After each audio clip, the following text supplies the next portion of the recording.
Қайырлы күн, әріптестер. Ой, қайырлы кеш, қайырлы күн деп қой. Қалдарыңыз қалай? Дауысым шығып тұр ма сіздерге? Сәлеметсіз бе, Жанерке? Жақсы, чатта белсендірек отыратын болайық. Бір 2-3 минут күте тұрайық, мұнда аз екен адамдарымыз. 1-2 минут. Жақсы.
Кешегі чатқа жіберген зумның сілтемесін қазір сіздерге WhatsApp желісіне қайта салып қояйын.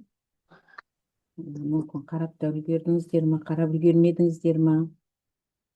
Кеше тапсырма ретінде сіздерге берілген болатын, осыны көріп, осы видеозаписті YouTube каналынан көрсетіп, сол сезім мүшелерінің физиологиялық құрылысы жайында, физиологиялық ерекшелігі жайында видеоны көруге сіздерге кеңес берген болатын. Кім көрді екен? Басқа әріптестеріміз жиналғанша.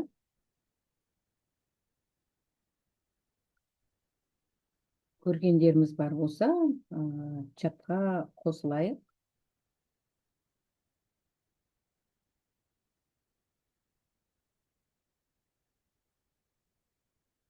Қайырлы кеш, қалайсыздар? Жақсы тұрды даусыңыз дейді. Рахмет, рахмет. Дауыс естілмейді? Мен көрдім дейді. Жанерке көріпті, Замира көріпті, тамаша. Так, тітіркендіргіштер жөнінде дейді. Тағы не көре алдыңыздар?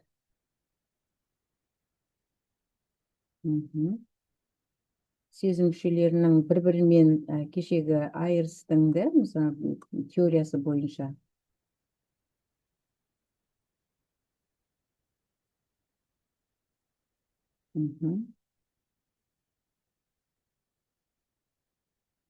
Тітіркендіргіштер жөнінде дейді. Жақсы. Жақсы, жақсы. Тағы кім көрді? Өздеріңізге не түйдіңіздер?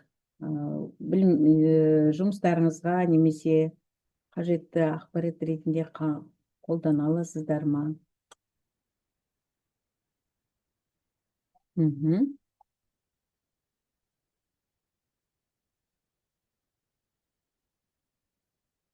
Так, Жанерке мен Замира ханым ғана көрді ме? Басқа ешкім көрмеген сияқты, басқа біздің әріптестеріміз, қатысушыларымыз, тыңдаушыларымыз қарадым екен. Біз кешегі жолы осы жерде, жоқ, бүгін екінші сабақ бізде. Бізде кеше кіріспе сабақта біз біраз мәселелердің басын көтердік, біраз мәселелерді анықтадық, теориялық жағынан, кіріспе жағынан. Сіз онда қатысып үлгермеген сияқтысыз, иә? Мында сіз бүгін қосылдыңыз, иә? Аты жөніңіз жазбапсыз, пользователь ғана болып тұр. Мүмкіндігінше аты жөндеріңізбен қосылсаңыздар жақсы. Жақсы, онда құрметті әріптестер, жиналған шығармыз, иә? Біраз толықтырулар болыпты. Біз кеше екінші модульге келіп тоқтаған болатынбыз, басын бастадық, бүгін соны аяқтайық. Так, Жанерке ханым өте белсендісіз, сізге ерекше алғыс білдіреміз. Жүсіп қызына тітіркендіргіштер жөнінде дейді, иә. Балалар тіл ұшымен тәттіні, ортасымен тәттіні ашшыды, артқы жағымен ашшыны сезінеді делінген дейді. Яғни бұл ерекшелігін байқадыңыздар, иә? Бүгін сатып алдыңыздар. Жақсы, онда қош келдіңіздер жаңадан қосылған тыңдаушыларға.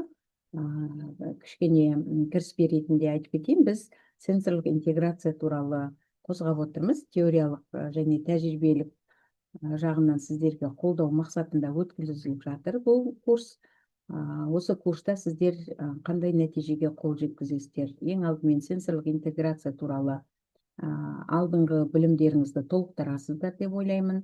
Сосын мұнда сенсорлық интегративті жаңағы мамандар отыр. Ол сол кісілермен өзара тәжірибе алмасамыз деп ойлаймын. Сосын сенсорлық интеграциялық жүйелердің жұмысын бағалауды үйренеміз, және балалардың бойындағы осы танымдық деңгейді, яғни сезгіштік болсын, тітіркендіргіш болсын, басқа да таным процестері, познавательный процессы дейміз орысшада. Немесе Жарықбаев атамыз айтқандай, психология ғылымының докторы, ол кісі жан қуаттары деп аударған. Демек, сол жан қуаттары арқылы біз осы сенсорлық интеграция процесін түсінетін боламыз. Біз кешегі кездесуімізде, онлайн вебинарымызда, біз осы сенсорлық интеграцияның теориялық әдістемелік жағына тоқталдық. Сосын сенсорлық интеграция процесі бойынша жалпы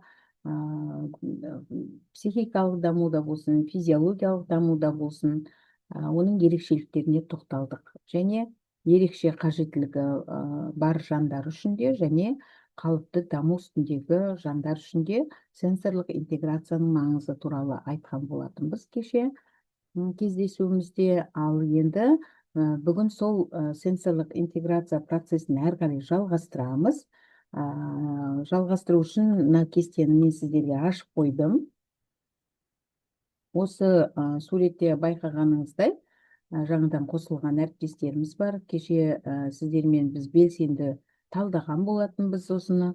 Яғни негізгі сенсорлық жүйе келесідей келесі топтарға топтастыруға болады. Ол ең алдымен тактильді сезім жүйесі, одан кейін вестибулярлы, проприосептивті жүйе, сосын есту жүйесі, иіс сезу жүйесі, дәм сезу жүйесі және көру жүйесі. Яғни бұның барлығы бізде таным процестері мен сенсорлық жүйелеріміз.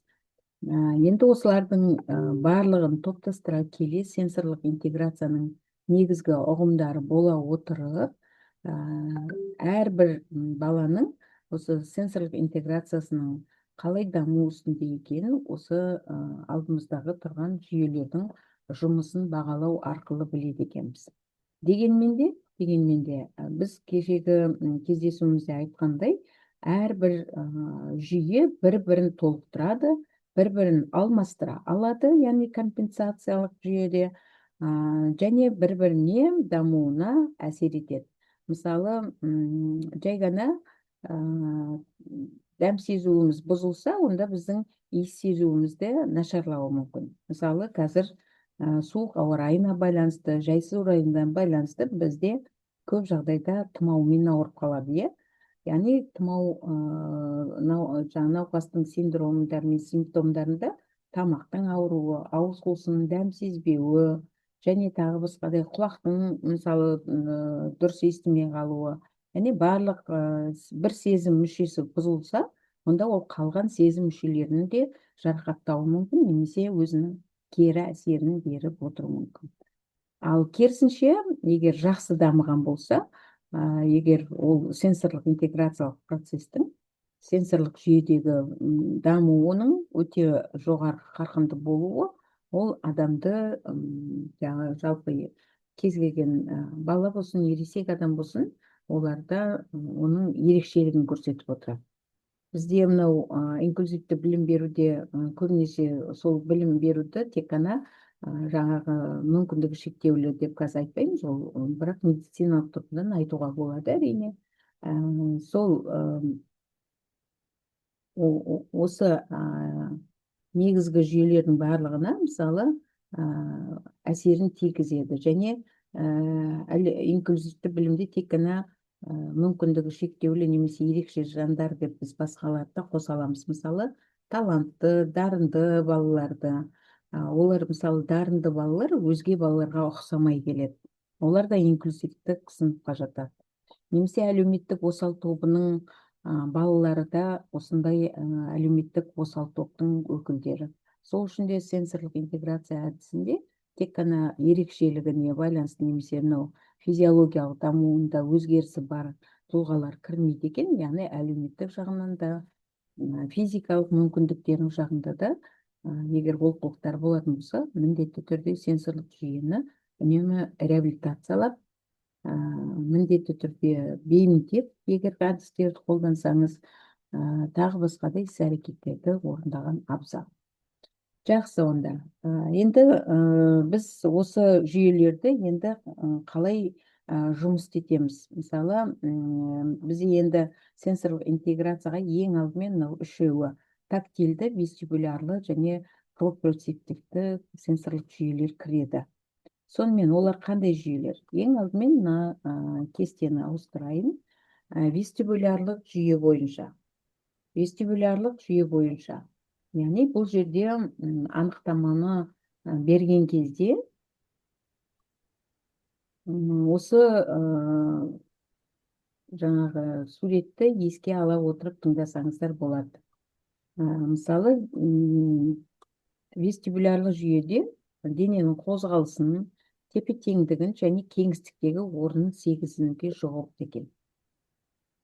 Ол ішкі құлақта орналасқан вестибулярлық орган арқылы жұмыс істейді. Бірақ бұл жүйенің дененің белгілі бір қозғалыстағы жағдайын бақылап, миға ақпарат жібереді және нәтижесінде тепе-теңдікті сақтау мүмкіндігі пайда болады. Біз кешегі жолы тепе-теңдікті сақтайтын, яғни балансты сақтайтын бөлек жүйе ретінде қарап ұғынған болатынбыз. Вестибулярлық жүйе мүлдем басқа деп. Шын мәнінде ол дененің бір қалыпты дұрыс ұстай алуын көрсетеді екен. Мысалы, мына суретте бұл жерде біз балаға егер команда дейміз ғой, жаңағы командалық тапсырмаларды берсек, ол баланың дұрыс орындауы. Мысалы, кейде тәрбиешілер немесе педагогтар ренжіп жатады балаларға: түк түсінбейтін бала екенсің, немесе қолыңнан түк келмейтін бала екенсің, әлсіз бала екенсің деп мысалы бағалап жатады. Ол алдымен оның қаншамалықты дамығанын диагностикалап өткізіп алу керек. Жарайды, бұл жерде мен оны айтайын деп отырған себебім, көп жағдайда балалардың тұрмыстық деңгейде немесе белгілі бір балалардың қоғамында жүргенде қолданылатын әдіс амалдарды біліп жүргеніміз жақсы. Мысалы, мына суретте көріп отырғандарыңыздай, мысалы, қандай сөз тіркестерін қолданатын едіңіздер? Чатқа жазып жіберіңіздерші. Мына суретке қарап, қандай сенсорлық интеграция жүйесі жүзеге асып жатыр? Қалай ойлайсыздар?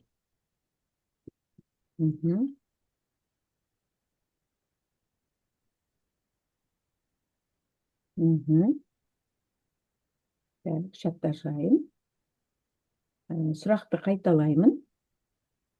Осы суретте, осы суретте, мхм, осы суретте вестибулярлы жүйенің қалай дамығандығы белгілі. Енді бізге осы вестибулярлы жүйесін қалыптастыру үшін балаларға команданы, мысалы, лақтыр, дәлде деген сөз. Яғни вестибулярлы жүйенің негізгі кілтті сөзі дәлде және орналастыр немесе.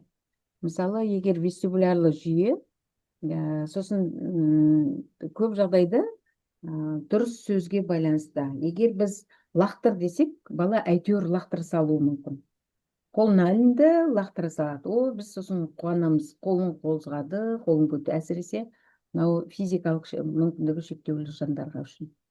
Ал егер мынау сіздерге барлықтарыңызға айтарым, маман ретінде балалармен өзінің командалық негізімен сөйлеп үйрену керек.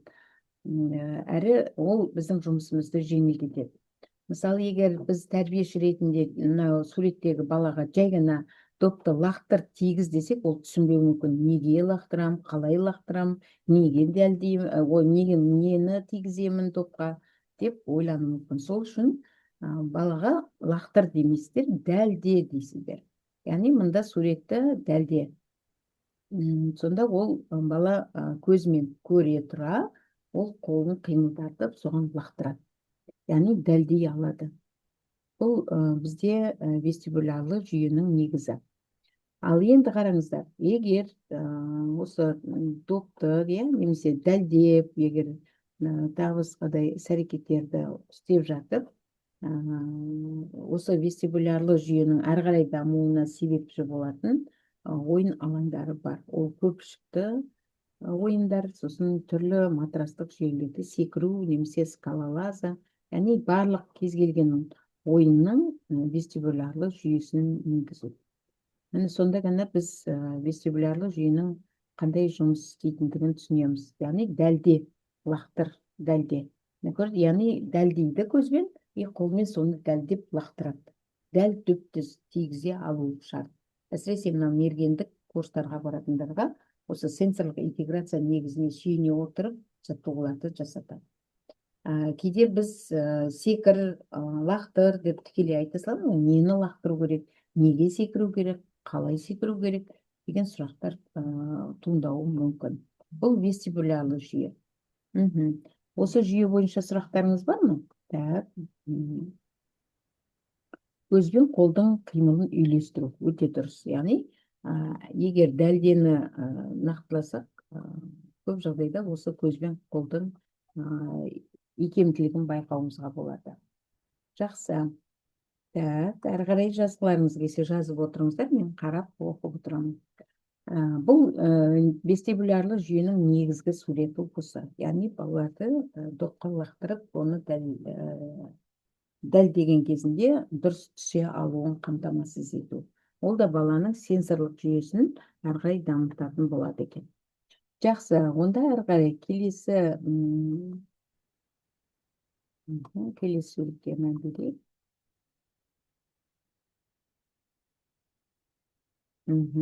Так, енді келесі суретке мән берейік. Мынау өшпей жатырмын. Қысқартуым керек екен.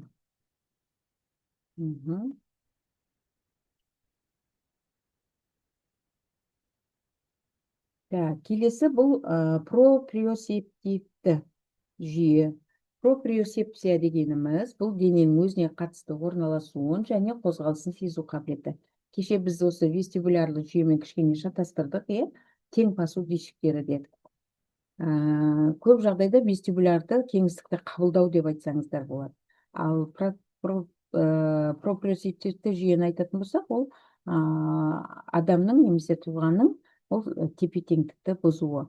Яғни дене буындарын, бұлшық еттерін ұстай алмауы, немесе түрлі сіңірлердің, немесе терілердің рецепторлары арқылы ақпаратты миға жеткізу.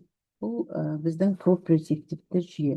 Ал енді қараңыздар, суретке мұқият қараңыздар. Проприосептивті дегенге мысал ретінде. Суретте не істеп тұр? Кім микрофон қосып айта алады? Бұл суретті не үшін қостық?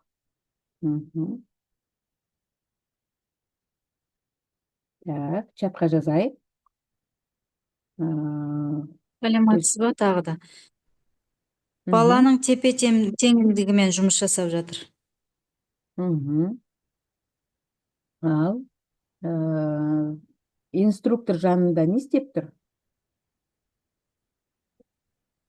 Инструктор жанында ол жаңағы баланың қауіпсіздігімен, енді бала егер де құлап қалып или бір жағдай болса, инструктор жауап береді ғой.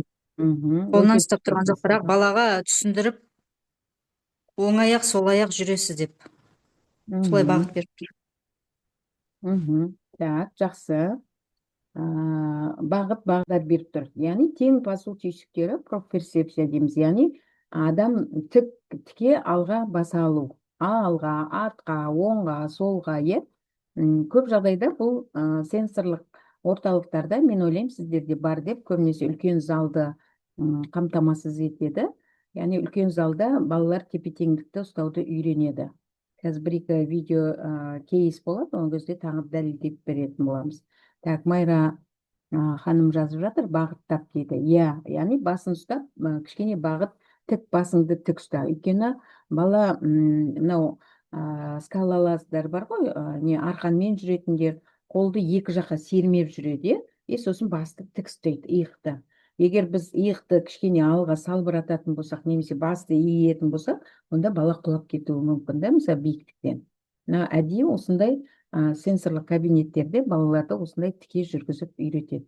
Бұл да баланың дамуына өте жаңағы не дейді, өзінің әсерін қалдырып отырады. Өйткені қадамын нық басатын бала өз-өзіне де сенімді болады. Егер мынау аяғын алшақ түсіп жүргізуді үйреніп жатқанда құлап кете беретін болса, бала тек қана физиологиялық тұрғынан емес, бұл жерде сенсорлық интеграциялық жүйесінің де бұзылуы. Сосын міндетті түрде инструкция дұрыс берілу керек. Егер қазір бір-екі видеода байқайсыздар, инструкцияның қаншамалық дұрыс емес қойылған. Так, жақсы. Енді заттарға мұқият қараңыздар. Егер сенсорлық интеграцияны дамытатын болсақ, осының ішінде пропорциясы жүйесін қалыптастыратын болсақ, қолданатын заттардың пішімі, жалпы қасиеті қандай? Суреттерде қолданылып жатқан жерде, еденде жайылып тұрған заттардың пішіміне, қасиетіне мән беріңіздерші. Қаншамалықты дұрыс қойылған? Қандай ерекшелікті байқап тұрсыздар?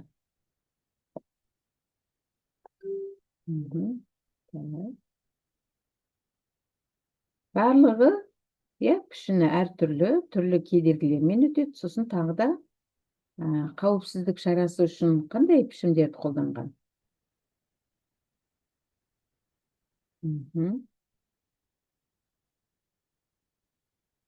Қауіпсіздік шарасы бойынша пішімдері қандай? Қасиеттері қандай?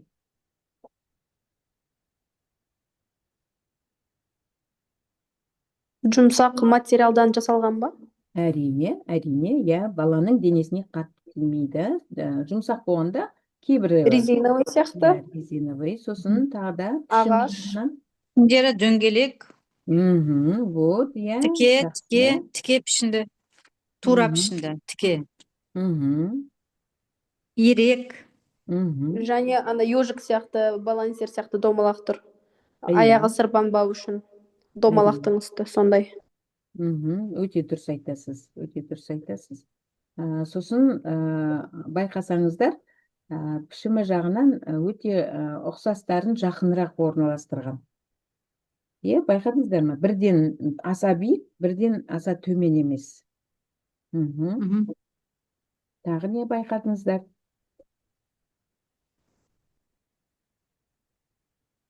Бастапқы жақтарына жеңіл түрде қойылған пішіндер, артқы жағына шамалы ауырлау, қиындау түрде. Мініп түсіп, жоғары мініп, төмен қарай түсетіндей қылып. Ол да өте маңызды екен. Бас аттандалар широкий қалай айтатын еді? Алшақ орналасқан. Жалпақ. алшақ. Жалпақ. иә Кең, аяқтары иә, кең аяғы смело сиятындай. аяқ иә аяғы сиятындай смело сияқты. Мгм. Мгм. Яғни проприоцептивті жүйесін дамыту үшін сенсорлық интеграциялық кабинеттерде осындай заттардың болуы аса маңызды екен. Яғни бала балансты сақтап алдына түзу жүрісін алға, артқа, оңға, солға жылжыту үшін, яғни балансты сақтау үшін біз оларды осындай жаттығулардан өткізіп отырады екенбіз. Мысалы, балаларды кішкентай кезінен мейлі ол қалыпты дамудағы бала болсын, мейлі ол ерекше бала болсын, өйткені есейгенде тек қана оның физикалық дамуы емес, психикалық дамуын да нығайтады. Өз-өзіне сене бастайды, өзін жақсы көре бастайды. Сосын балалар алға қарай мотивация алады, иә, өсуге. Егер біз кішкентай ғана кабинетте тек қана жаңағы саусақ моторикалық жаттығулармен ғана отыратын болсақ, әрине балаға өте қиын дамуына біз мүмкіндіктерді көп бере бермейміз. Сол үшін де біз енді мынау әсіресе меңгерушілер отыр ғой арамызда. Егер біз әрбір мекемеге сенсорлық осындай залдарды ұйымдастыратын болсақ, балаларға әрі ойын алаңы сияқты болады, әрі балалардың физикалық, физиологиялық, нейродинамикасы, психологиялық жағынан дамуына көп мүмкіндіктер береді екенбіз. Гүлнара ханым жазыпты, пішіндері бала есінде қалатындай дөңгелек, жұмсақ, түрлі түсті түзу үлкен кіші дөңгелектер дейді, түстеріне қарай. Яғни түстері өте жарқын түстер, көріп отырсыздар, түрлі түсті жарқын, яғни балаға жағымды әсер қалдыру үшін. Яғни бізде кейде айтады, міне ойыншықтарды алып келдік қой деп, яғни ойыншықтың түрлері бар, пішіні бар, қатты жұмсақтығы бар, эластичный ма, ол тағы басқа да, яғни әрбір элементке мән беру керек. Сонда балалардың толыққанды дамуына белгілі бір әрекеттерін түзетуге біз мүмкіндіктерді алатын боламыз. Егер тек қана бір однотонный дейміз ғой, яғни бір келкі түстер болса, бала қызықпауы да мүмкін, және ол есінде сақтай алмауы да мүмкін.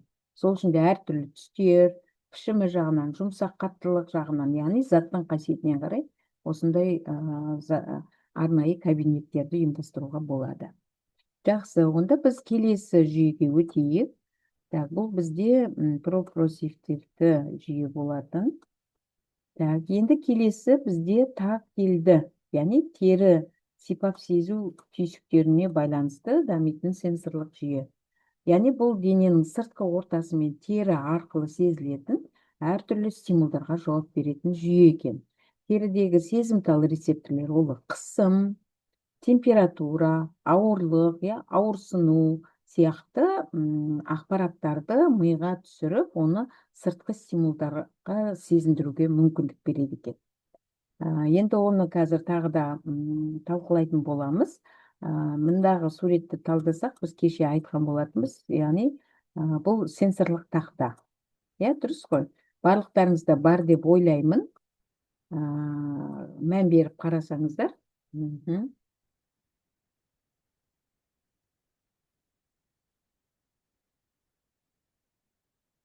Бұнда сенсорлық тақта, біз кешеде жолда айтқанбыз.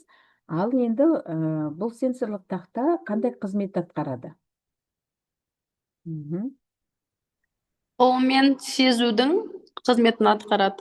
То есть, мысалы үшін, газ шөптің мына жерде палас, төмен жақта оң жақтағы жұмсақтау, түрлі түсті тактильді сезіндеу. Пластмасс, жұмсақ пластмасс, ксилофон, және шнурки. То есть, қолмен сезудің тактильді жүйе ма, сонда? Тактильді жүйесі, дұрыс айтасыз. Сақыл моторикасын дамытады, анау жаңағы жіп байлау. Сосын ана ксилофон, ол естіп қабылдауына.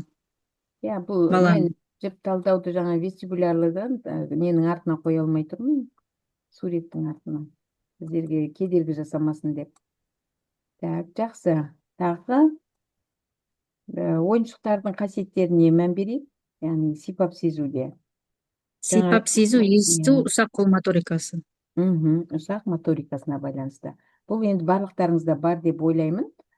Сосын міндетті түрде бұл жерде балалардың танымдық деңгейіне де дамытуға мүмкіндік береді. Яғни сенсомоторлық жүйесін дамыту арқылы біз тактильді, яғни сипап қатты, жұмсақ екенін, или бұл енді универсалды тақта ретінде қолданып көпшілігіміз. Яғни бұл жерде біз негізгі мақсатымыз тактильді жүйе. Бұдан басқа өте көп. Сосын кейбір кабинеттерге барсақ, мынандай карточкалар бар. Яғни саусақтарын қойып, қатты, жұмсақ, суық, жылы, жаңа қасиетіне байланысты мидағы ақпараттардың біртіндеп келуі.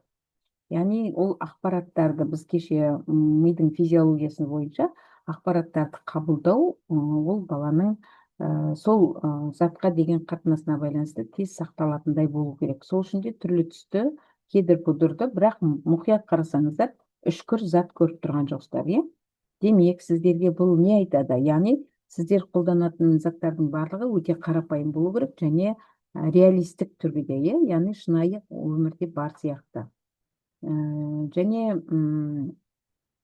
көп жағдайда мынау саусақ моторикасын, яғни тері сипап сезу арқылы дамытамыз ғой, бір шетінен механикалық есте сақтауы да қалыптасады. Ол ұстап көреді де, оны есіне сақтайды. Жұмсақ екен, қатты екенін, немесе арнайы жылжитын материал екенін. Яғни көп жағдайда біз осылардың бәрін ескеруіміз қажет екен. Жақсы, онда біз келесі слайдқа өтейік.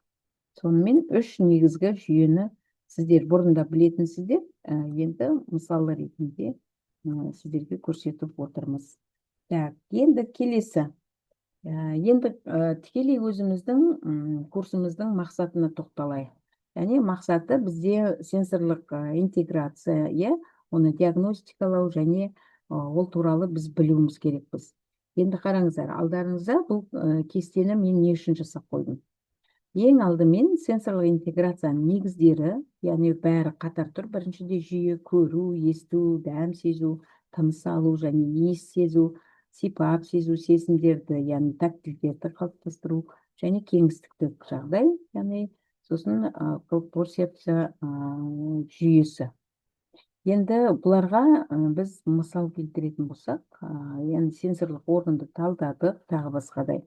Ол туралы сіздерге көптеген суреттерді жинау керек, немесе өздеріңізде фотоотчет болса, мүмкіндігінше қосып отырсаңыздар тіптен жақсы.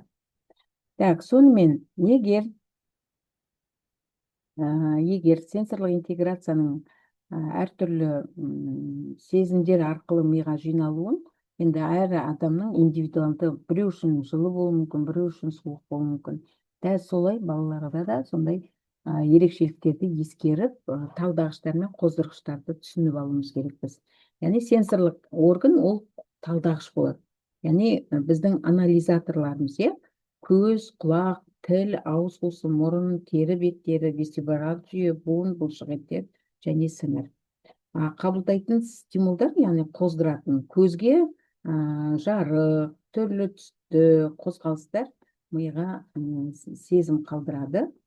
Және есту бойынша дауыс, шуыл, айғай-шу, тарсыл, дүрсіл. Бұл да балалардың жаңағы есту қабілетіне байланысты қоздырғыштары. Одан кейін тіл, ауыз қуысы қандай қабылданатын стимулдар, қозғалғыштар. Дәмді, дәм, тәтті, қышқыл, тұзды, ащы. Тыныс алу және иіс сезу бойынша мұрын бізде органымыз, яғни мүшеміз, ол жағымды, жағымсыз иістерді сезінеді екен. Одан кейін сипап сезу сезімдер, яғни міне тактильді жүйе. Бұл тері беттері. Мейлі ол сіздің кез келген денеңіздегі терінің беті, ол сипап сезу тактильді сезімдер. Біз өз толыққанды дамудағы адамдар оған мән бермейді. Ал шын мәнінен өзіңізге көбірек көңіл бөлетін болса, мұрныңыз бір нәрсені қалайды, ауыз қуысы, тері беттегі. Сол себептен біз сенсорлық интеграцияның бұзылмауын қадағалау үшін осы нормаларды түсініп алуымыз керек. Одан кейін тері беттері, яғни кез келген қолымыздың, саусағымыздың тері беттері, олар белгілі бір қысым, температура немесе ауырлықты сезініп. Бұл да қабылданатын стимулдардың қасиеттері. Одан кейін кеңістік жағдайды қабылдайтын жаңа айттық, вестибулярлық жүйе, ол қозғалыс пен тепе-теңдікті жауап береді. Одан кейін проприосепция, яғни бұнда буын бұлшықеттер сіңір болса, егер органа оған әсер еткен кезде қабылданатын қоздырғыштар ол дененің өзінде орналасқан және дененің әрбір әрекеті деп санауға болады екен. Ал енді болашақ маман ретінде немесе қазіргі маман ретінде сіз осы сенсорлық интеграция негіздерін қалай сол балаларда дамуға мүмкіндіктер береміз. Әрине ол сіздің әрбір жұмысыңыздың мида өңделетін аймақтарын ескере отырып реакцияларды жасау. Бұл жерде барлығы ұсыныс ретінде беріліп отыр, сіздер оны ары қарай толықтыра аласыздар. Дегенмен де мұнда құлақ, мұрын деп жазған жоқпыз, тікелей мида өңделетін аймақтарды қоздырғыштардан бөліп отырып жазып отырмыз. Так, келесі кесте бұл сенсорлық интеграция бұзылыстардың негізгі түрлері мен олардың белгілері. Енді қараңыз, осы кесте, енді мен сіздерге барынша түсінікті етіп жасауға тырыстым. Осы кесте арқылы сіз диагностиканы жасай аласыз. Яғни белгілі бір белгілері бар, бұзылыстарды сипаттамаларын ала отырып, сіз диагноз қойған кезде немесе келгеннен кейін балалардың денсаулығын қабылдап алған кезде міндетті түрде осы сенсорлық интеграциялық бұзылысы бар ма жоқ па біз өзімізге мұқият болуымыз керек. Так, енді қараңыздар, сенсорлық интеграциялық бұзылыстарға не жатады? Гиперактивтілік, гиперреактивтілік, яғни реакция деген сөз бар, қабылдаудың артық сезімталдығы.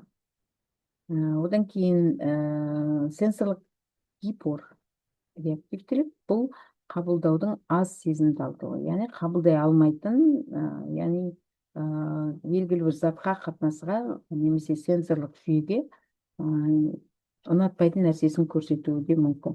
Бұл гиперреактивтілік. Одан кейін сенсорлық ізденіс. Бұл тақырып өте ауқымды және сенсорлық интеграцияның бұзылысындағы негізгі қағидалардың бірі сезімдерді іздеу. Яғни мысалы сенсорлық ізденістер әртүрлі стимулдарға бейімделуге тырысады және жиі ол қауіпті әрекеттерге алып келуі мүмкін. Яғни бұл туралы қазір тапсырма орындап көреміз, сол кезде түсінетін боламыз. Одан кейін тактильді гиперсезімталдық. Тактильді гиперсезімталдық бұнда сипап сезгенін тез байқап қою, немесе денеңе тез әсер етуі, яғни ол қабылданатындардың күшті жауап беруі және өте сезімталға тағы да үстіртін, яғни тағы да қабылдайтын сезімдер осыған жатады. Одан кейін вестибулярлық гиперсезімталдық, бұнда вестибулярлық жүйе бойынша өте тез сезеді, яғни құлағы бірнеше метрде алыс тұрғанды ол естіп өзі не шығарып отырады, қорытынды. Дегенмен де бұл тым көп қозғалыс немесе баланс жоғалуы туралы сезімдерге жауап береді. Бұл жүйенің тұрақсыздығы немесе қорқыныш сезімін тудыруы мүмкін дейді. Так, бұл келесі пропросептивті сезімталдық. Бұл жерде біз көп жағдайда мұнда гиперсезімділік, яғни тең басу түйсіктерінің өте сезімталдығы.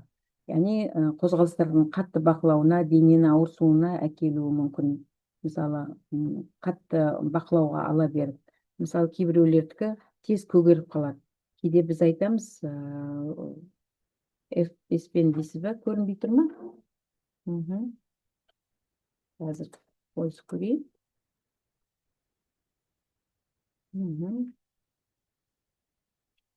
Так. Енді көрінді ме? Қайсына келдік? Мынаған келдік, үшінші кестеге.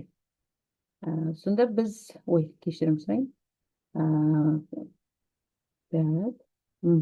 Жақсы. Бұл жерде міне дененің қабылдауы.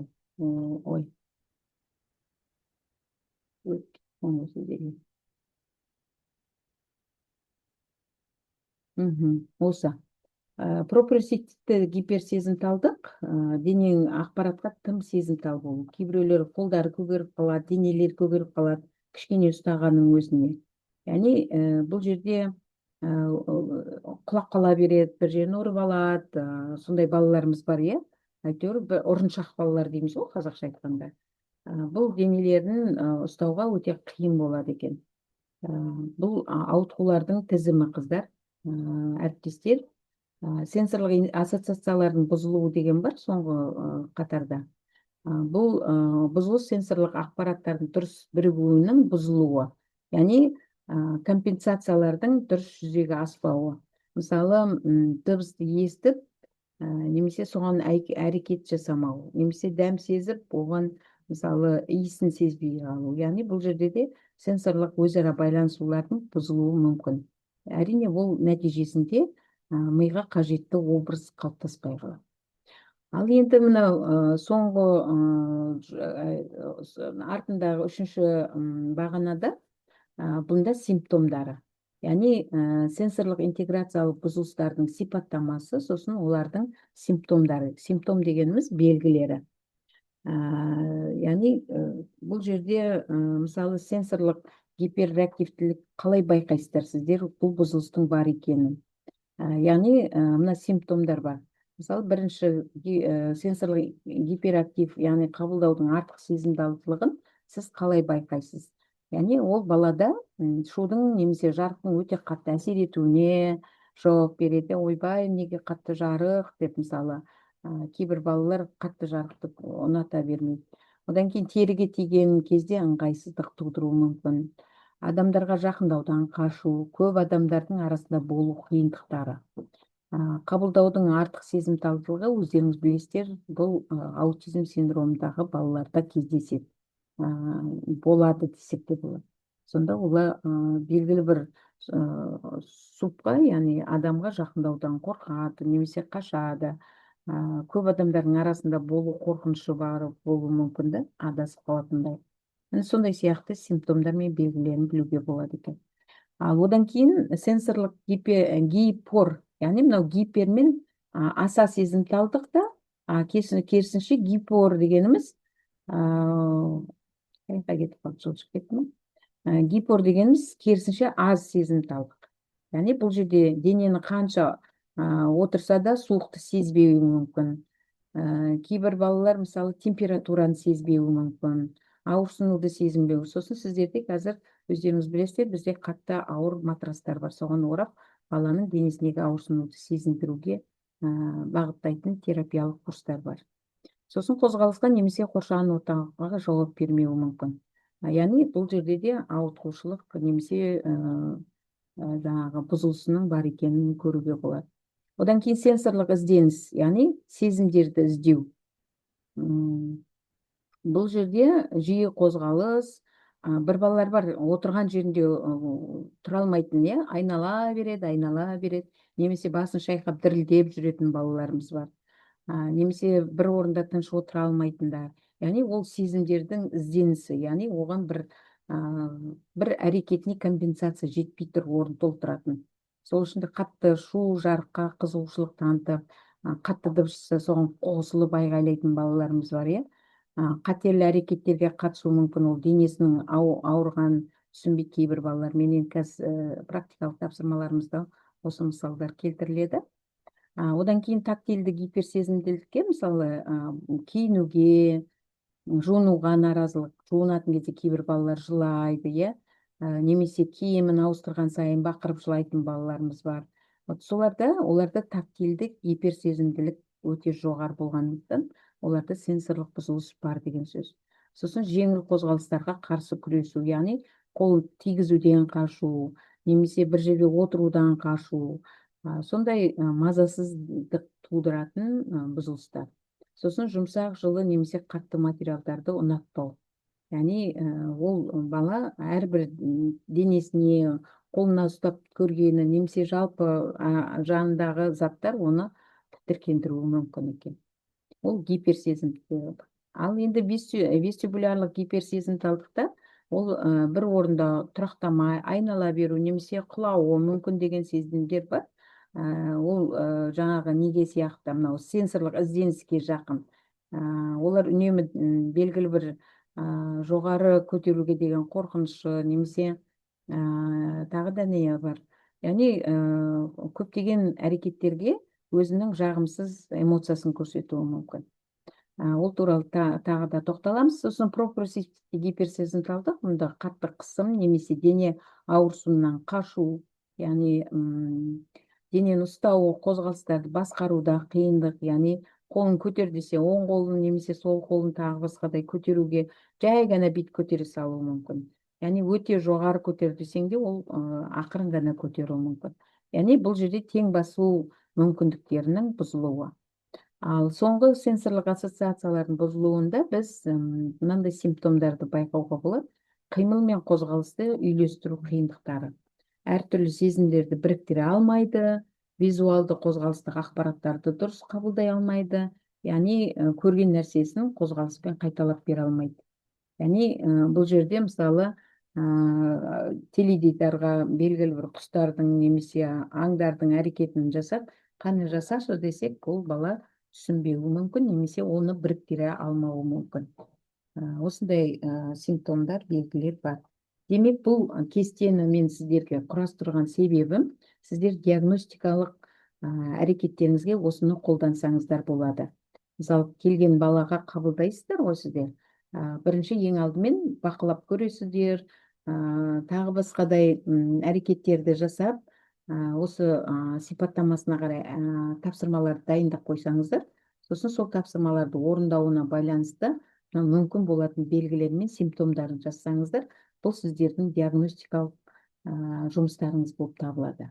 Яғни бұл жерде сенсорлық интеграциясы бұзылысы бар балаларға диагноз қоятын кезде психологиялық тұрғыдан, педагогикалық тұрғыдан, әлеуметтік тұрғыдан диагноз қойған кезде, яғни мына жердегі симптомдарды көре отырып, сіз айтасыз, бұл балада сенсорлық ізденіс, жаңағы сезімдерді іздеу, сенсорлық бұзылысы бар екен. Соған сәйкесінше тапсырмаларды ретке келтіресіздер.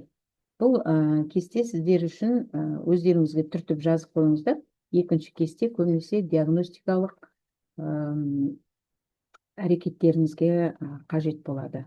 Бұл кесте ешқайда жоқ, еш жерде жоқ, мен оны сіздерге арнайы құрастырған болатынмын. Келесі үшінші кесте. Үшінші кесте сіздерге балалардың сенсорлық процестерін дамытуға бағытталған түрлі тәсілдер мен әдістер. Ал енді жаңа екінші кесте, осы мен сіздерге енді бүгін қанша кесте ұсынатын екем? Үшінші, сіздерге осы кестелерді шығарып, бірінің артынан бірін қойып қойыңыздар. Біз бірінші кестені түсіндірмей өтіп кеттік ғой. Жарайды. Қазір қайта ораламыз. Үшінші кестеде әріптестер мұқият қарайып, бұл жерде амал тәсілдер, әдістер. Мысалы, сенсорлық процесс, яғни сіз диагноз қойдыңыз балада, визуалды қабылдауында бұзылыс бар ма, әлде естуінде, аудиалды қабылдауында бұзылыстар бар ма, яғни диагноз болғаннан кейін, одан кейін балаларды дамыту жолдарын қарастырасыздар, және оны дамыту үшін қандай әдістер мен ойындарды қолдануға болады. Яғни сіз осы диагнозды түсінгеннен кейін балалармен жұмыс істеудің программасын жасайсыз ғой, бағдарламасын. Яғни сіздің алдыңызға ол бала бір апта келе ма, бір ай келе ма, әлде 2 ай келе ма, сіз осы сенсорлық интеграция әдісі бойынша оларға тапсырмаларды дайындап, үлгілерін көрсетіп отырғандарыңыз дұрыс. Енді қараңыздар, мен сіздерге енді мүмкіндігінше түсіндіріп беруге тырысайын. Көру, визуалды қабылдау, сенсорлық бұзылысы бар болса, онда балаларға көру қабілетін дамыту үшін түрлі түсті формаларды, түстерді, қозғалыстарды көруге мүмкіндік бересіздер. Оны сіз қалай жүзеге асырасыз? Түрлі түсті ойыншықтармен ойнау арқылы, картиналармен, бейнелер арқылы оқыту, сосын қарапайым ойындармен жарық көздерін бақылау жаттығуы. Мысалы, қараңғыда сенсорлық кабинеттерде, мысалы, жарықты сөндіріп қойып, біз түрлі түсті қабырғаға суреттерді көрсете аламыз, немесе естеріңізде ме, біз бала кезімізде мынау диафильм деген болатын. әртүрлі картиналарды түнде не жарықты сөндіріп қойып, оны арнайы аппаратқа салады, біз оны түсіндіріп береміз. Қандай түстен тұрады, қандай заттың формасы тұр, тағы ол заттың аты қандай деген сияқты. Сонда көру, яғни визуалды дамуын балаға мүмкіндік беру жолдары мен тәсілдерін ұсынасыздар. Одан кейін келесі есту, аудиалды қабылдауда. Бұл сенсорлық процесте сіз дамыта аласыз, олар дыбыстар тыңдатып, ажыратуға және бейімделуіне көмектесе аласыздар. Оны қалай жасайсыздар? Әртүрлі музыканы тыңдату арқылы, өлеңдерді айту арқылы, бірге айтасыздар, немесе жеке өзіне айтқызасыздар. Сосын дыбысқа жауап беру, түрлі қоңыраулы музыкаларды, аспаптарды пайдалана отырып. Мысалы, бірнеше тапсырма арқылы, мысалы, балаларға осы есту тапсырмаларын жасауға болады. Енді ол туралы біз тағы да алдымызда тоқталамыз. Әрі қарай кеттік. Сипап сезу, яғни тактильді сезімдер. Яғни бұл сенсорлық процесс, оны дамытасыздар тері арқылы, түрлі сезімдер мен текстуралармен танысу арқылы. Ал нені қолданасыздар? Әртүрлі беткейлер, кедір бұдырлы заттар, мында жазып қойайын, түсінікті, әртүрлі беткейлер дегенде. Мен қазір жөндеп берем. Әртүрлі беткейлер, яғни кедір бұдырлы және маталарға қол тигізу, жұмсақ, қатты, немесе жағымды, жағымсыз әсерлер қалдыру. Одан кейін тұқым терапиясы арқылы дамыта аласыздар, қолдануға болады. Сумен, балшықпен ойнау. Өте, орысша айтқанда, увлекательный дейміз ғой, қазақша айтқанда өте қызықты балалар үшін. Сосын сенсорлық қорапшалармен ойындар. Сенсорлық қорапшалар жасағансыздар ғой, бар ғой сіздерде. Яғни қолдан да жасауға болады. Коробканы екі жағынан тесіп, ішіндегі заттарды қолмен ақырын ұстап, сенсорлық сипап сезу арқылы балалар сол затты ойлап табады. Ойындарды бұрында жасайды. Яғни бұл тек қана айттым ғой сіздерге, сенсорлық интеграция, ол дамуы қалыпты балалар үшін де өте маңызды. Балалардың әрі қарай дамуы үшін. Кейбір ата-аналар балаларын толық дамуын қамтамасыз ету үшін сіздердің орталықтарыңызға алып келу мүмкін. Ешқандай да дамуында ауытқуы жоқ болса да. Ол тек қана баланың әрі қарай дамуына мүмкіндік береді. Сонда осындай қорапшаларды қолдан жасап қойсаңыздар болады. Сандықша ретінде, көзді көрмей затты ұстап, көп конкурстарда ойнатып жатады ғой, тіптен отырыстарда, отбасылық отырыстарда, достардың арасында отырғанда. Сол сенсорлық қорапшалар өте қызықты, әрі балаларға пайдалы. Келесі, дәм сезу түйсіктері, яғни дәмін, иісін сезу. Бұл даму жолдары неде? Мысалы, тамақтың дәмі, мысалы, дәмі мен иісін сезуге үйрету, дәмдер мен иістерді тануға көмектесу. Мысалы, қазір өздеріңіз білесіздер, балалардың семіздікке бейім аурулары көбейіп жатыр, өздеріңіз білесіздер. Семіздік оларды біртіндеп қант диабетіне ұшыратуы мүмкін. Сол үшін де біз, егер ол балалардың кішкентай кезінен байқайтын болсақ, мысалы, ата-ана ретінде, тәрбиеші, кез келген нәрсені араластап жей беруі, ащыны тұщыға қосып, тәттіні қышқылға қосып, яғни демек ол дәмді сезе алмайды деген сөз. Немесе дәм сезуінде кішкене бұзылыстар болуы мүмкін. Ал ол тамақты ретсіз жегеннен балада артық салмақтар пайда болуы мүмкін. Қазір көп жас кезінде, бала кезінде біз томпақ деп аса мән бермейміз ғой. Олар есейген кезде сол түрлі психологиялық курстарға қатысып, түрлі басқа да коучтарға қатысып, олар өздерін азуға икемдейді. Ол кезде кеш болады. Сол үшін біз кішкентай кезінен балаларды дәмді сезуге үйретуіміз керек. Қайсы ащы, қайсы тұщыдан кейін ащы жеуге болмайтынын, мысалы, тәтті мен ащыны араластырып жеуге болмайтынын айтуымыз керек. Ол үшін не істейміз? Яғни қолданылатын әдістеріңіз түрлі дәмдерді, иістерді байқап көруге, тәтті, ащы, тұщы, қышқыл, тағы басқа байқап көруге жаттығуларды ойластыру. Әрине, бұл жерде қауіпсіздік шарасын қолдану керек. өте жаңағы байқампаз болу керек. Кейбір балаларда аллергия болуы мүмкін, дәмдерді, иістерді байқап көру. Мысалы, көп психологтар деп, педагог ассистенттер балаларға түрлі иістерді иіскеп, оларға ойын ойнатады. Егер балаларда иіс сезуінде тітіркеніштер жоғары болатын болса, оларды мүмкіндікше ойыннан шығару керек. Өйткені олар онда иіс сезу, дәм сезуі бұзылуы мүмкін да, кейінгі өсе келе олар байқамай қалуы мүмкін. Дәмдерді немесе дәмсіз жаңағы қажет емес нәрселерді. Сосын тәтті және ащы тағамдармен эксперимент жасаған кезде өте мұқият болу керек. Балалардың аллергиясы бар ма, жоқ па, бәрін түсініп, содан кейін барып жасау керек. Мен енді сіздерден өтініп сұраймын, өте мұқият болыңыздар. Өйткені қазір өздеріңіз білесіздер, ата-аналар сіздерге толыққанды сеніп өткізеді, бірақ эксперимент жасайын деп балаларды одан бетер ауыртып алуға болмайды.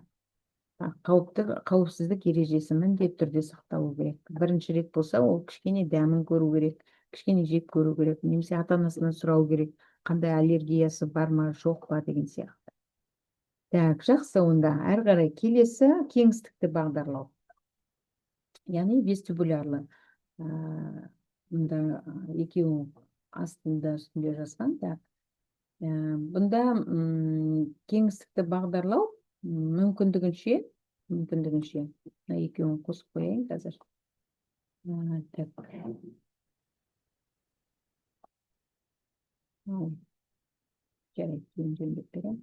Кеңістікті бағдарлау мен вестибулярлық сезім екеуін қатар қосып қояйын, арасында пропорцепция бөлек.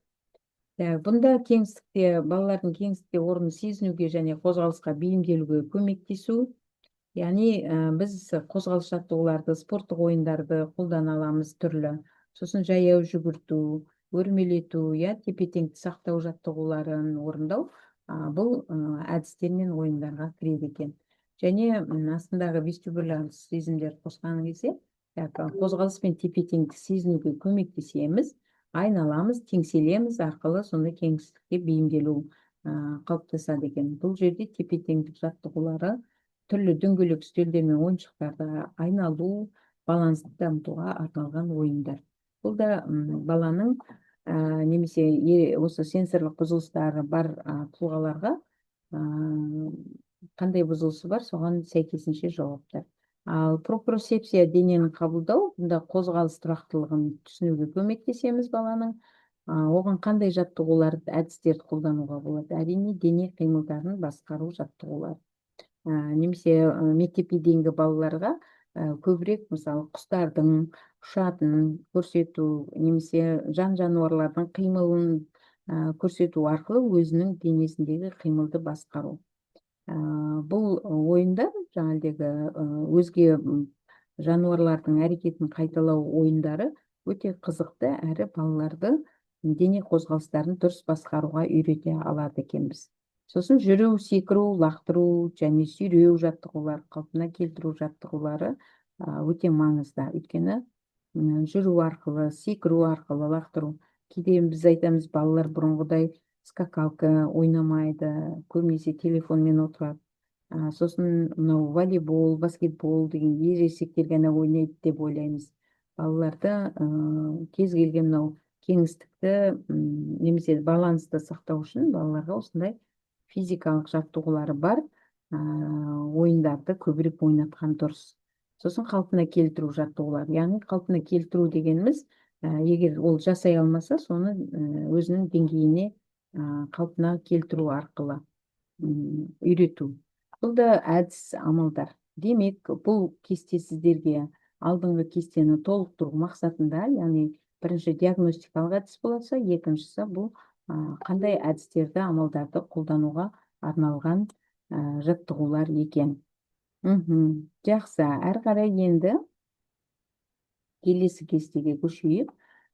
Келесі кестеде мен енді сіздерге, бұнда психологтар көбінесе қолданады, енді сіздерге біздің мамандыққа жақын мамандығы болғандықтан, педагог ассистент болғандықтан, бұл балалардың сенсорлық процестердің дамуының анықтайтын диагностикалық құралдар.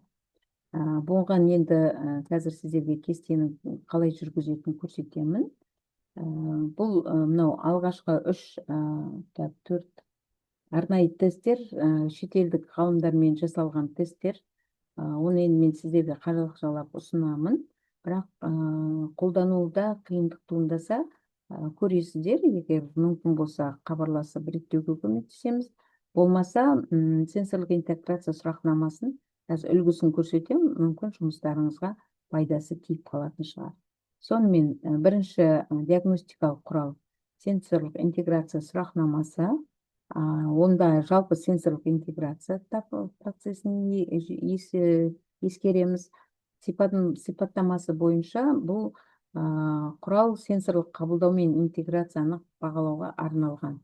Яғни балалардың сенсорлық жауаптарын бақылауға мүмкіндік береді. Әрине, бұл сіздің қатысуыңызбен жүзеге асады. Қолдану мақсаты сенсорлық бұзылыстарды анықтау, әртүрлі сенсорлық жүйелердің жұмысын бағалау үшін клиникалық қолдану. Енді мен сіздерге бұның үлгісін көрсетейін қазір. Бірінші кесте. Бұл жерде дефектологтар 1-2 апта бойы жүргізуге болады екен. Сауалнамалардың өзін мен сіздерге жіберемін. Кесте қайда екен? Жұмыстары, методика. Бұл методика сіздерге сұрақтар өте жүзеге асады. Протоколын енді мен сіздерге тапқаннан кейін ертең тағы көрсететін боламын. Жарайма, әріптестер. Өйткені мұнда бағдарламаны мен сіздерге жіберем. Яғни бұл сенсорлық интеграция сұрақнамасы арқылы сіздер дефектологтың жұмыс жоспарының мазмұны көп жағдайда диагностика және бағалау бойынша CPT сұрақнамасы бойынша балалардың сенсорлықты бағалау, яғни бірінші, екінші аптада. Дефектолог жауапты, әрине. Сосын сенсорлық бұзылыстарды анықтау, жеке даму жоспарларын құрып бересіз. Одан кейін ол балаға қандай не жасау керек екенін, қандай жаттығуларды жоспарлау керек, ата-анамен бірге, әрине. Арнайы жаттығулар мен терапия өткізу керек. Бұл жерде түрлі ойындар, жаттығулар жаңағы ұсынған. Сосын баламен ата-анамен жұмыс, яғни білесіздер, әр баланың ата-анасы сол баланың даму өсуінде сізді эксперт ретінде қатысады. Ал эксперт болу үшін олар сол туралы білу керек. Сол үшін мүмкіндігінше, мен енді бұл тақырыпты да қозғайтын боламыз алдағы. Мүмкіндігінше ата-аналарды алдын ала жинап, егер өзіңіздің жаңа қарамағыңыздағы балалардың ата-ана, оларға да сенсорлық интеграцияның не екенін түсіндіруіміз керек. Өйткені сіздерге аптасына 1-ақ рет дефектологқа келеді. Қалған уақытта ата-ана соның дефектологтың тапсырмасын орындау керек. Сонда сіз баласын дамытасыз, емдейсіз, жаттықтырасыз, тағы басқадай. Ал сол баланың ата-анасына танымдық қамқорлық танытасыз, яғни баланы ары қарай не істеу керектігін білу керек. Ата-ананы да бөлек өзінше шақырып оқыту керек. Бірінші аптада мысалы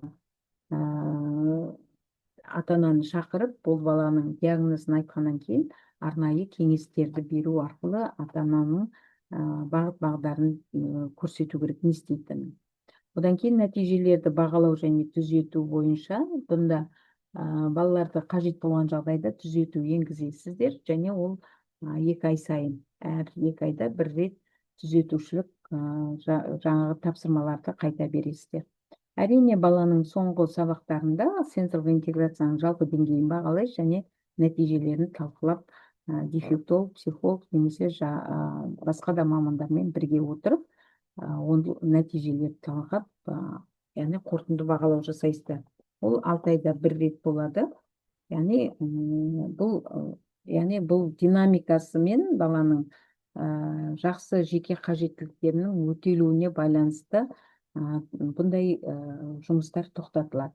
Егер сіз 6 айдан кейін ол балада әлі де дамыту қажет болатын болса, әлі де түзететін жағдай болса, онда балаға қайта келуіне ұсыныс білдіресіздер. Жақсы? Одан кейін келесі кесте бойынша бұнда сенсорлық интеграция сұрақнамасы бойынша дефектологтың диагностиканы жүргізу жұмыстарын құралдары. Бұл жерде жалпы сұрақнамалар мен тесттер құрастырылады алдын ала, және оны анкета бақылау парақшасы ретінде дайындайды екенбіз. Оған бірақ ата-ананың қатысуымен жүзеге асырылады. Әртүрлі сенсорлық жүйелердің жұмысын бағалау үшін сұрақтар қою, балалардың жауаптарын бақылау алғашқы анықтауға жатады. Яғни первичный диагноз дейміз ғой, яғни алғашқы диагнозды қою үшін осы сауалнамаларды, тесттерді жүргізгендеріңіз дұрыс. Сосын сенсорлық реакцияларды бағалау. Бұл жерде сенсорлық интеграция тесттері бейне бақылау және оның көп жағдайда тәсілдерінде қолдың қозғалуы, дыбыстарға жауап беруін ескеру керек. Яғни баланың сенсорлық стимулдарға реакциясын тіркеп отыру. Тіркеу парақшасын мен сіздерге тауып қоямын, сосын чат арқылы жіберем. Яғни тіркеу парағы дегеніміз ол сол баламен жұмыс істеудің әрі қарай жұмыс істеуге мүмкіндік беретін тапсырмалар. Яғни баланың сенсорлық жүйелерін қалай жұмыс істейтінін анықтап отырасыздар. Одан кейін үшінші тактильді сезімдерді бағалау. Яғни бұл жерде белгілі бір жұмсақ, кедір-бұры, қатты материалдар, тікенекті заттарды байқау, жұмсақ, қатты, суық, жылы деген сияқты тактильді сезімдерді бағалау кестесі де сіздерде болу керек екен. Одан кейін вестибулярлы жүйе бойынша бағалау, әрине ол баланың жаңағы дамуындағы өзгерістерге байланысты. Биіктікке шығудан қорқу, немесе қатты айналғаннан қорқу да, мысалы. Бұл да осы вестибулярлы жүйені бағалауға арналған ережелер немесе құралдар. Одан кейін тәсілдерінде әрине түрлі тесттер баланы белгілі бір неге айналдыру, тербеліс, биіктіктен түсіру арқылы өте қызықты мүмкіндіктерді көрсету. Бұл вестибулярлы жүйелер. Сосын пропорсивтивті әдіс бойынша бағалау жүйесі. Бұнда түрлі тесттер, пропорсивтивті тесттер, серпімді таспалар жаңағы, яғни жерде жатқан жаңағы тең басуына байланысты арнайы құралдар. Әрине, бұл жерде пропорсивтивті интеграция жағдайын анықтау, ол сіздің жасаған жұмыстарыңыздың негізгі көрсеткіші. Яғни баланың дене тұрысы мен қозғалыс қабілетін бағалайсыздар. Мысалы, снарядты итеру, яғни жаңағы күш алу үшін. Сосын белгілі бір ауыр заттармен жұмыс істеу. Яғни бұл жерде барлығы белгілі бір жаңағы арнайы құралдарды қолданған дұрыс екен. Одан кейін көру және есту қабілеттері бойынша. Көру және есту сезімдерін тексеру ол үшін түрлі заттарды, жарықтарды, музыкалық сигналдарды ұсынуымыз керек, және сол арқылы ол бала өзінің нақты дыбысты қалай қабылдағандығы туралы кері байланысқа шығады. Яғни соған байланысты сіздер сенсорлық жүйесінің дұрыс көретініне, еститініне көз жеткізіп, осындай аспектілік жағынан бағалап отырады екенсіздер. Сондай-ақ жетінші қозғалыс пен тепе-теңдікті бағалау, яғни бұнда қозғалыс қабілетін тексеруге арналған құрылғылар, тепе-теңдік платформасы, баланың қозғалысқа реакциясын тексеру. Бұл да әдістердің бір түрі, яғни жаттығуларды барынша жасату. Яғни бұл жерде баланың қозғалыс және тепе-теңдігін бағалау жүйелері, бұл бізде нәтижеміз, яғни нәтижесін көрсет, біз қуанамыз, яғни түзетіліп келе жатқан немесе дамудың бар екен. Міне осындай даму құралдары мен тәсілдері баланың сенсорлық интеграциялық деңгейін анықтауға мүмкіндік береді және дефектологтың жеке жұмыс жоспарына көмектесе аламыз деп ойлаймын. Осы кестелер бойынша сұрақтарыңыз бар ма? Бірінші кесте бойынша, сосын екінші кесте бойынша. Сұрақтарыңыз болса, чатқа жазыңыздар. Сосын біз келесі методикаға өтеміз.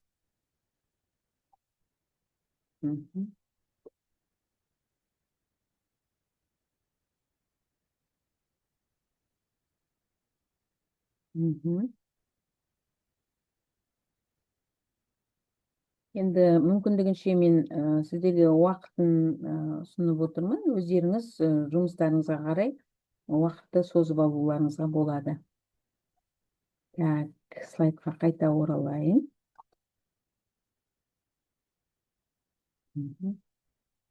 Дыбысым шықпай қалды ма? Естілмей қалды ма? Сұрағыңыз өтпейді. Так, слайдқа қайта оралайын. Так. Методикалар. Жарайды. Сіздерге методикаларды мен жеке-жеке жіберетін боламын.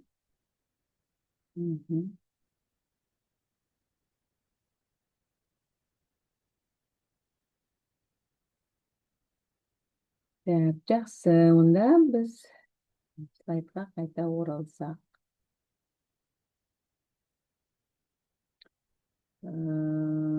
Так.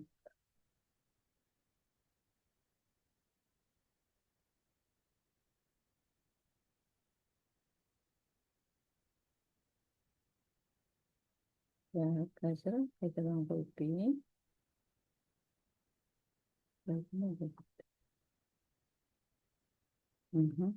Так, енді ашылды ғой, иә? Так, жақсы. Онда біз сіздермен әрі қарайғы келесі естіліп тұр дейді, бірінші керте. Тура айта кетіңізші дейді. Бірінші кестеге қайта ораламын дедім, иә, қазір. Мына төртінші кестені аяқтап алайық. F5-ті.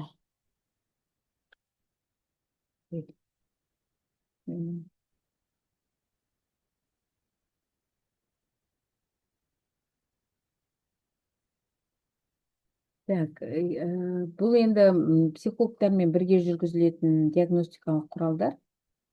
Так, екінші, бала үшін сенсорлық сауалнама. Бұл ата-анасымен бірге отырып, тәрбиешілермен бірге отырып жасалынатын сауалнама.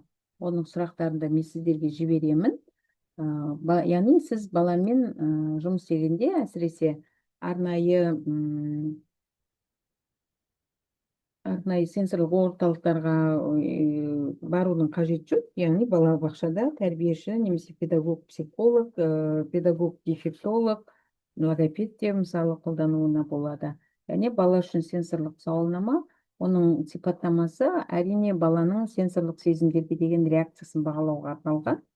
Балалардың сенсорлық қабылдауын, яғни мақсатымыз баланың аса күшті сезімталдығын анықтау немесе керісінше сезімталдығын жоқтығын бағалау. Бұның сауалнамасын сіздерге жіберемін. Одан кейін вестибулярлық функцияны бағалау, яғни бұл жерде бағалау құралдарына тепе-теңдік, қозғалыс пен баланс мәселелерін анықтайды.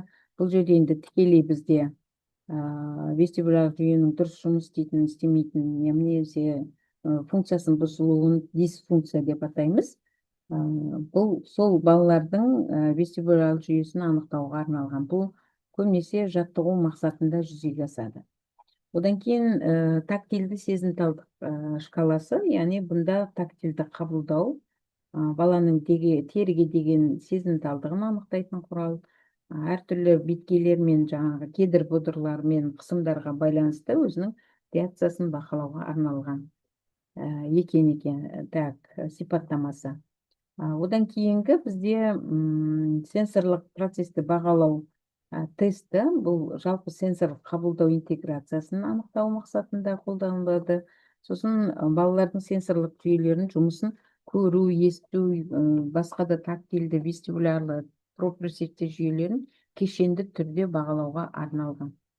Так, оның сұрақтарын қазір мен сіздерге ашып көрсетейін.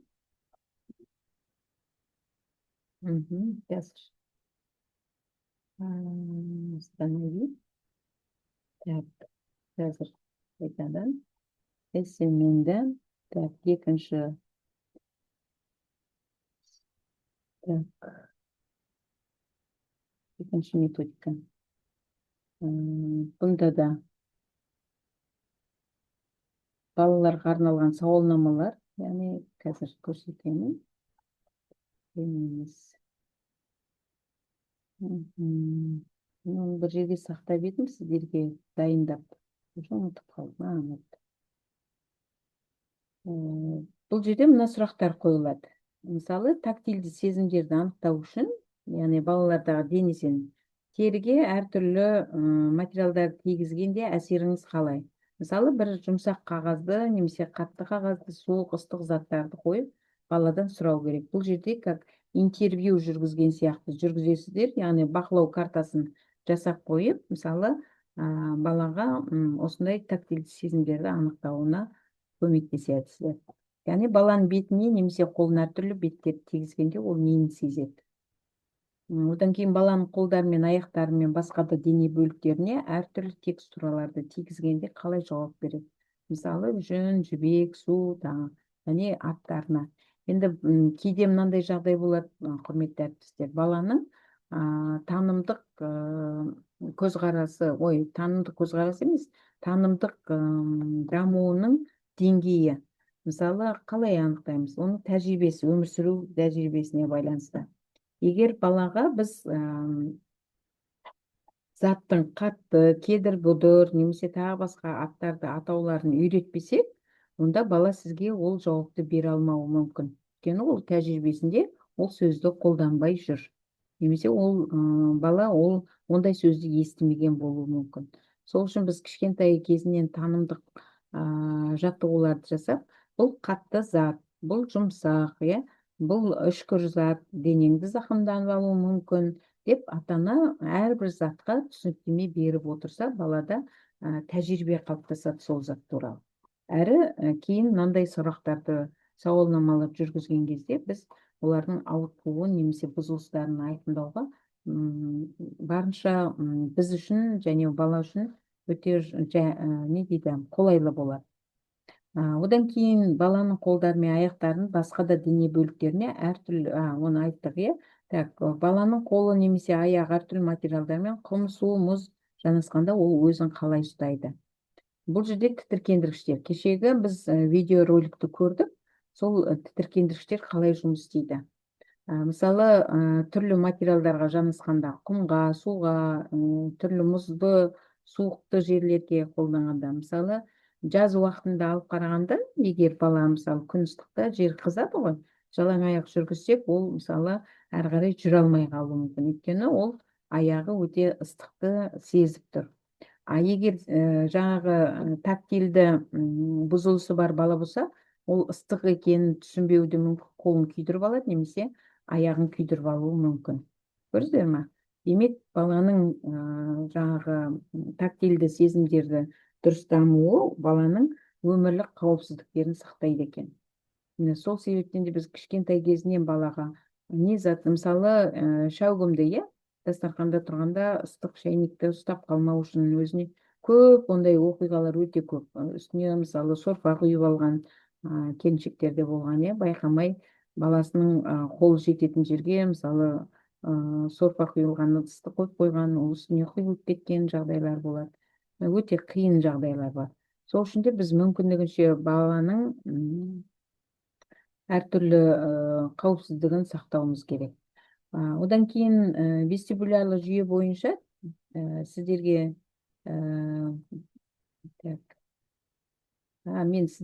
сіздер айтпапсыздар ғой, сіздер көріп отыр екен деп мен кестені ашып қойып отырмын. Кестені көрмей отыр екенсіздер ғой. Ешқайсыңыз үндемейсіздер.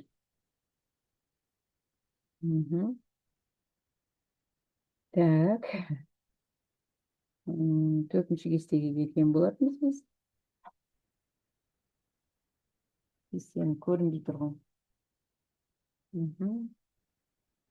Осы балалардың мынау диагностикалық құралдарды мен енді сіздерге жіберем ғой, бәріңіз байқап көріңіздер. Өздеріңіздің жұмыстарыңызда осы диагностикалық құралды сіз қалай қолданып жүрсіздер.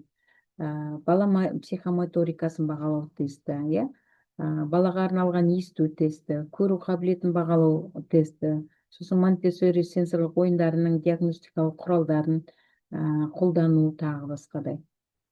Міне осындай сенсорлық процестердің бәрін енді сіздерге оқып бермей ақ қояйын, жіберемін кестені.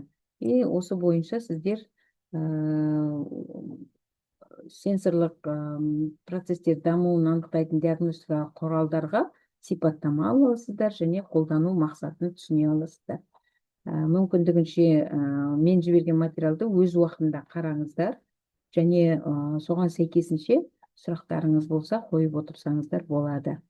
Так, біз енді қатысушыларымыздың өтінішімен бірінші кестеге қайта оралайық. Бірінші кесте. Міне сіздерге. Бұл кесте ата-анамен де жұмыс істеуге көмектеседі. Бірінші кесте. Бұнда не дейді? Сенсорлық интеграцияның негіздері әртүрлі сезімдер мен олардың миға әсер ету жолдары. Яғни сенсорлық жүйелер біз кешелі бері талдап отқан көру, есту, дәм сезу, тыныс алу және иіс сезу, сипап сезу, кеңістіктік жағдай, пропорцепциялар, осының барлық сенсорлық жүйе. Ал енді екінші бағанда сол жүйелердің органдары, талдағыштар, біз оны кеше талдаған болатынбыз. Көру жүйесінікі талдағышы, яғни органы көз болып табылады. Одан кейін екінші естудікі құлақ, одан кейін дәм сезудікі тіл, ауыз қуысы, тыныс алу мұрын, сипап сезу тері беттері, кеңістік жағдай сезу жүйесі, ол вестибулярлық жүйе, сосын проприосепсия, бұл буындар мен бұлшықеттер. Одан кейін қабылданатын стимулдардың қоздырғыштары. Яғни бұнда жарық, түрлі түсті қозғалыстар, көруге, көзімізге. Сосын есту бойынша дыбыс, шу, айғай, шу, тарсыл дүрсілдер. Сосын дәм сезу мен, яғни қабылданатын стимулдарды өздеріңіз білесіздер, жаңа талдадық бұны. Одан кейін тыныс алу мен иіс сезу, ол жағымды, жағымсыз иістер болса. Сипап сезу сезімдері бойынша қысым, температура, ауырлық, балалардың белгілі бір тері беттеріне байланысты сезімдері. Одан кейін кеңістік жағдайда бұл вестибулярлық жүйе, қозғалыс тепе-теңдікті сақтайды. Проприосептер буынды бұлшықеттер, яғни дененің тең басу түйсіктері, яғни қозғалысын жауап беретін. Енді миға жететін жолдар. Мысалы, біз кешегі кездесуімізде айтқанымыз, бұл сенсорлық жүйе көп жағдайда тітіркендіргіштер мен сезгіштік табалдырығының негізінде жүзеге асады. Ол жүзеге асу оның арнайы миға жететін каналдары арқылы. Мысалы, көру оптикалық жүйке жүйесі арқылы, көз құрылысын білдіңіздер. Есту, ол құлақ дыбыстары, хохлея деп айтылады. Есту жүйкелері, темпоралдық аймақтар. Одан кейін дәм сезуге сезім нервтері, яғни ми қыртысы, яғни миға жетуіне байланысты. Сосын тыныс алу мен иіс сезуге жауапты мидағы канал, ол альфакторлық немесе лимфалық аймақ деп айтылады. Яғни тыныс алу шындарды және иіс сезулерді анықтайтын каналда, сездіретін. Одан кейін сипап сезу, әрине жүйке жүйесінің сезімдалдық аймаққа, миға бағытталған жүйе бойынша түрлі рецепторлардың жүзеге асуына байланысты миға жететін жолдар бар екен. Яғни ол каналдар бұзылған болса, мысалы, біз көп жағдайда қате пікірге тура келеміз, яғни кері жауаптар, реакциялары. Яғни объектіні анықтауымыз, қозғалыспен жауап беруіміз, дәмді сезінуіміз, дәмді таңдауымыз, мынау маған ұнайды, мынау маған ұнамайды, немесе мен мынаны жегім келіп тұр, мынаны жегім келіп тұрған жоқ деген сияқты кері жауаптарды осы реакциялар жауап береді екен. Одан кейін бізде иіс сезу, тану, эмоционалдық жауап беру, қандай қош иісті деп қуанамыз ғой, немесе жағымсыз иіс екен деп айтамыз. Бұл біздің жаңағы тыныс алу, дәм сезу түйсіктеріміздің негізінде, иіс сезу түйсіктеріміздің негізінде жүзеге асады екен. Одан кейін сипап сезудің кері реакцияларында, мысалы, әрекетке қолдануға жауап беру. яғни бұл жерде сезімталдық аймақ, яғни тактильді жанасу, яғни қолда мынау маған ұнады, немесе осы жағымды, мен осыған қарай әрекеттенемін деген сияқты. Так, одан кейін кеңістік жағдайда кері реакциялар әрине қозғалыс координациясы немесе тепе-теңдік.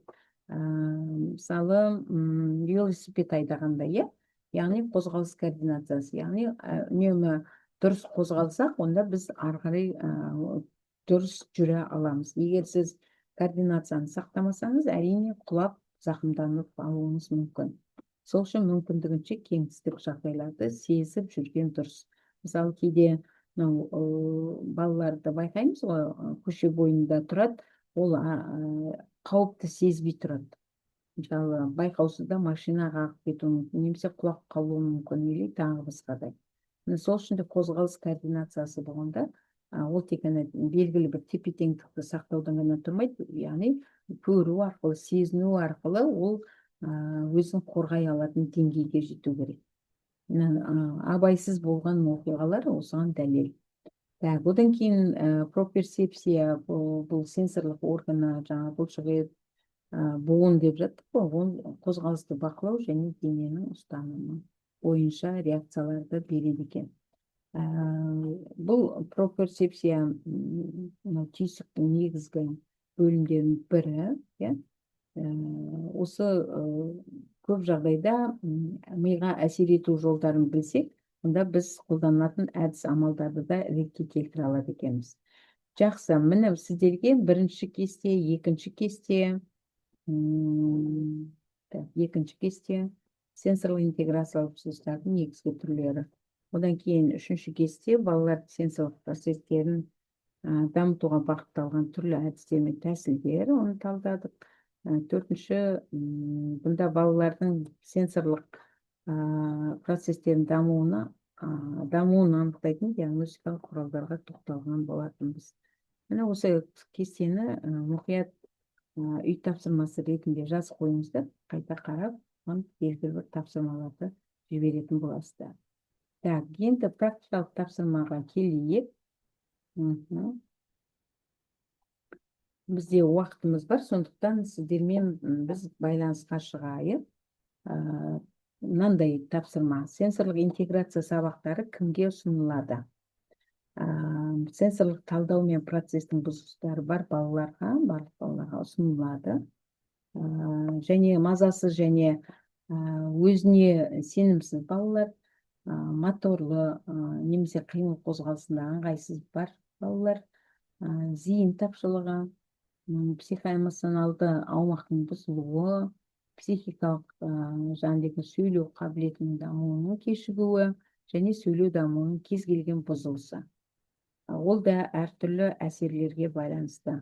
Мысалы, сіздермен біздер физикалық тұрғыдан шаршайтын болсақ, мысалы көп лекцияны оқысақ, онда сөйлеуімізде афазия болады, яғни дұрыс сөздерді құрастыра алмай қалатын кездеріміз болады. Ол біздің ауытқушылығымыз ондай емес, бұл жерде бұзылыс, яғни шаршаудың негізінде сөйлемдердің шығуының, дыбыстардың шығуының қателесуі. Одан кейін тапсырманы орындау ережесі. Қазір сіздер қандай тапсырманы орындайсыздар? Мен сіздерге мүмкіндігінше бөліп берейін. Так, әрбір қатысушы өзінің жұмыс орындағы тәжірибесін ұсынады. Оның ішінде сенсорлық даму процесіне қиындықтары бар балалар жайында және оларға қандай жағдайлар мен мүмкіндіктер жасап келген туралы жазбаша есеп дайындайсыздар. Енді жазбаша дайындағыларыңыз келмесе, ауызша қазір айтуларыңызға болады. Бір мысалды көрсетейін. Бір мысалды келтірейін сіздерге. Так, егер менде өшіп қалмаса. Так, қазір тоқтай тұрыңыздар. Мысалдар, видеолары бар еді менде.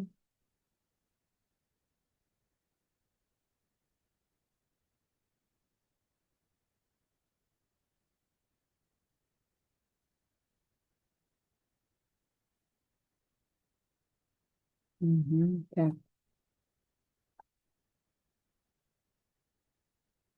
Мына фото. Мгм. Бір Инстаграм парақшасында өзімді қойып едім, жарайды. Так, сонымен бұл суреттен сіздер не байқап отырсыздар? Мгм.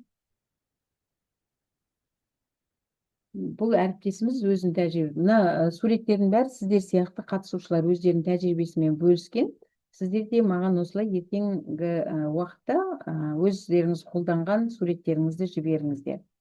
Яғни баланың сенсорлық интеграциясында қандай бұзылыстар бойынша жұмыс істеп жатыр? Қалай ойлайсыздар? Мгм. Да, сіздер сияқты қатысушылар өздерінің фотоларымен бөліскен болатын. Чатқа жазсаңыздар болады. Немесе ауызша айтсаңыздар да болады.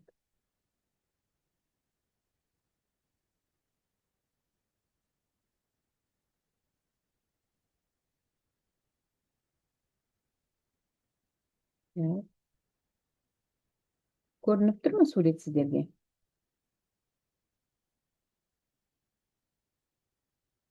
Мгм.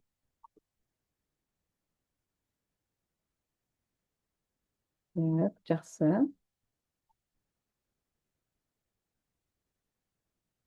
Мгм. Әдістің қай түрін қолданылды? Мгм. Көрінбей тұр? Әлі көрінбеді ма? Көрініп тұр ма? Былай ше.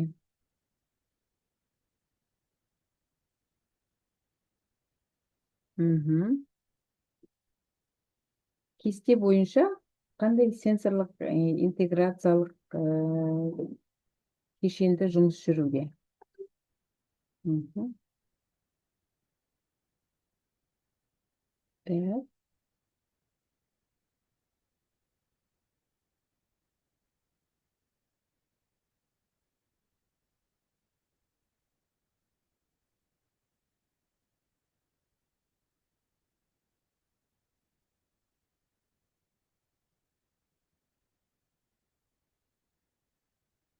Так, жақсы онда. Ертең сіздерден осындай тапсырмаларды күтемін.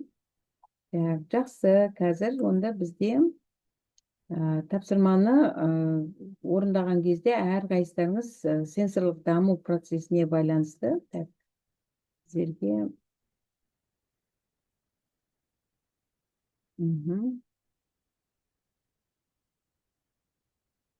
кері байланыс. Так, зумға қайтып қалды, менен шықпай қалды ғой. Мгм.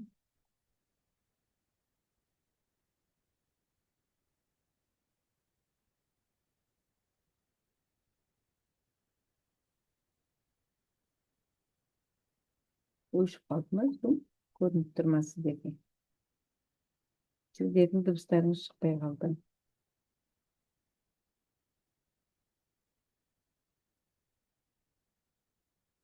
Так, сонымен жақсы, онда біз сіздермен бүгін тапсырмаларды алдық. Кері байланыс жасайық. Кері байланыс. Сіздер осы екі модульді біз аяқтап жатырмыз. Кеше теориялық құқықтық негіздеріне байланысты. Сосын сенсорлық интеграция туралы білдік. Сосын бүгін әдістер мен сенсорлық интеграция жүйесі туралы жалпы қажетті құралдар мен диагностикалық бағалау көрсеткіштерін ұсынған болатынбыз.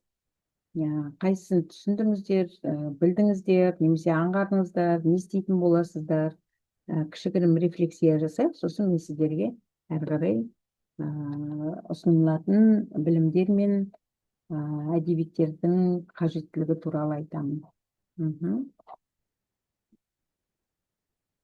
Так, ойлана тұрыңыздар, онда мен қазір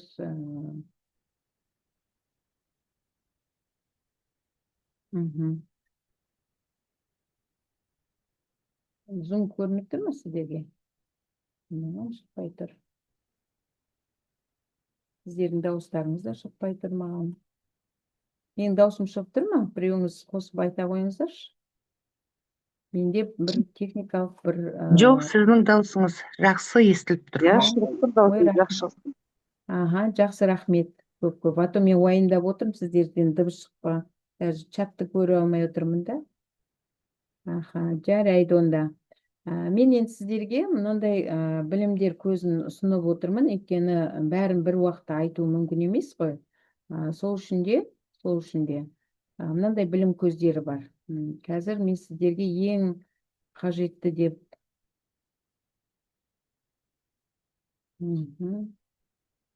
бейне материалдар бар. Так, қолданыста интерактивті методтар бар. Так, осы әдебиеттерді қолдану арқылы өте қызықты информацияларды алуға болады. Біреуін көрсетейін деп ойлаймын. Метод томатис дейді. Осын қазір сіздерге көрсетейінші, кішігірім мысал ретінде. Ол қаншамалықты сіздер үшін де ол қаншамалықты мүмкіндік береді екен. Мен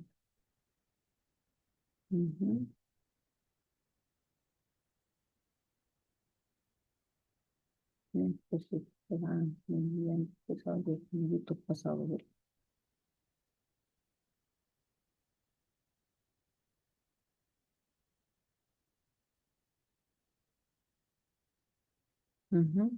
Метод томатис дейді. Бұл енді кейінгі кезде мынау электрондық нұсқада. Так.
Осы әдісті сіздерде бар ма? Нелеріңізде, орталықтарыңызда?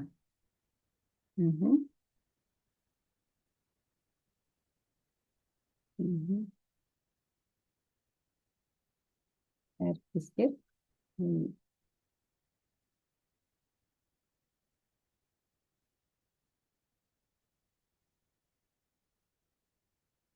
Зумды таппай отырмын әлі қосылуын.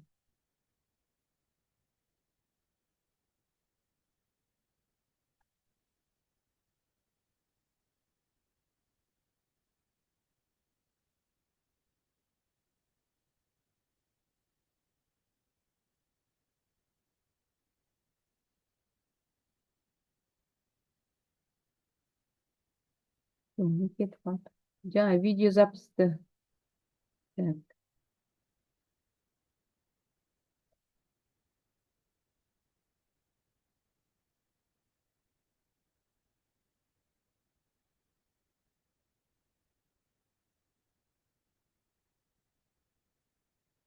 Құрметті әріптестер, менікін де шығарып жіберіп жатыр, қайтып қосыла алмай жатырмын.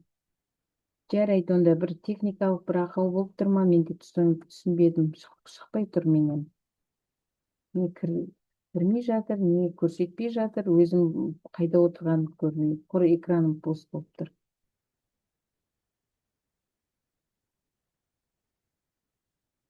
Жақсы, онда қазір сілтемені жіберейін.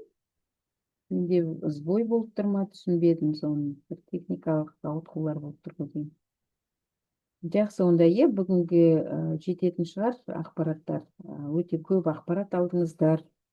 Соны біз енді әрі қарай дамытып көрейік. Біз тапсырмаларды осы чатқа жіберемін, жақсы.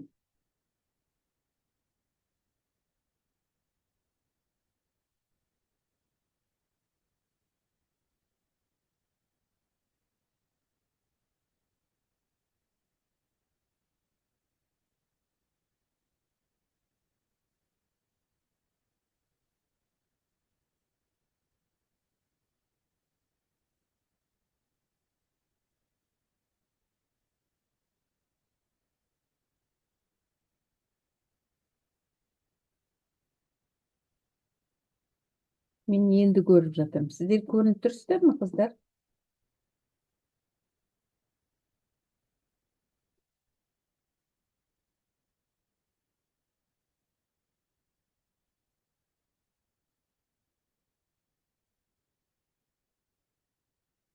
Менің телефонымнан ба сбой болып жатыр.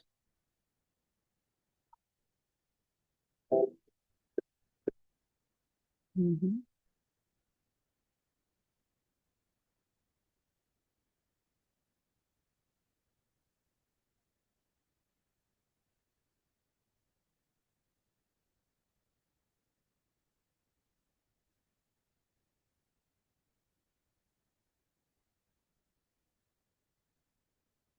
Мгм. Қазір қайта қосып көрейін. Мені көріп отырсыздар ма? Мен өзімді көремін.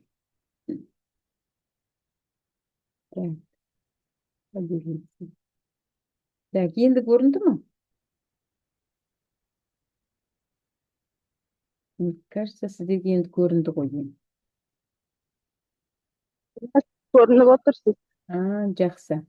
Мына томатис туралы сіздерге айтылды ма? Мысалы, көп жағдайда мына сенсорлық кабинеті барларға реклама жасап, коммерциялық ұсыныс жасайтындар.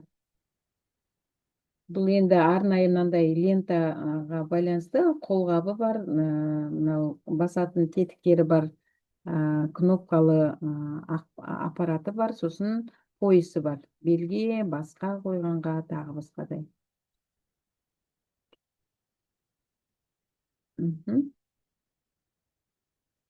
Томатис. Чтобы наш мозг хорошо функционировал, его необходимо правильно стимулировать. Данная стимуляция производится звуками, запахами, движениями, ощущениями и так далее. Каждую секунду наш мозг обрабатывает тысячи сенсорных данных, превращаемых в электрические сигналы. Знаете ли вы, что большая часть данной информации проходит через уши? Они являются самым мощным интегратором в нашем теле. Так, более 80% сенсорных посланий, получаемых мозгом, проходят через этот орган. Таким образом, наше ухо является не просто акустической раковиной, с помощью которой мы слышим звуки. Это сложный орган, который позволяет нам в первую очередь слушать и требует хорошего внимания. Внимание – это способность выделять нужную информацию и правильно ее анализировать. Метод Томатис призван помочь вам в полной мере восстановить ваши слуховые способности. Это технология, которая создает звуковые контрасты с помощью музыки или голоса. Целью является удивлять естественным образом мозг и таким образом эффективно стимулировать его. Прослушивание аудиопрограмм осуществляется в специальных наушниках, в которых звук проходит через них, и вибратор, расположенный на верхушке черепа, что называется костной проводимостью. При длительном применении метод Томатис естественным способом улучшает наши умственные способности. Важно правильно слушать данную интенсивную аудиопрограмму в течение нескольких недель. Вы можете делать это и дома.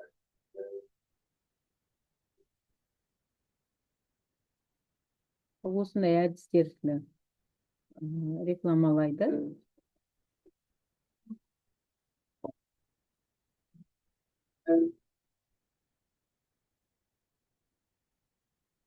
Аппарат Томатис решает следующие задачи: развитие речи, проблемы памяти и внимания, эмоциональные расстройства, стресс и депрессия.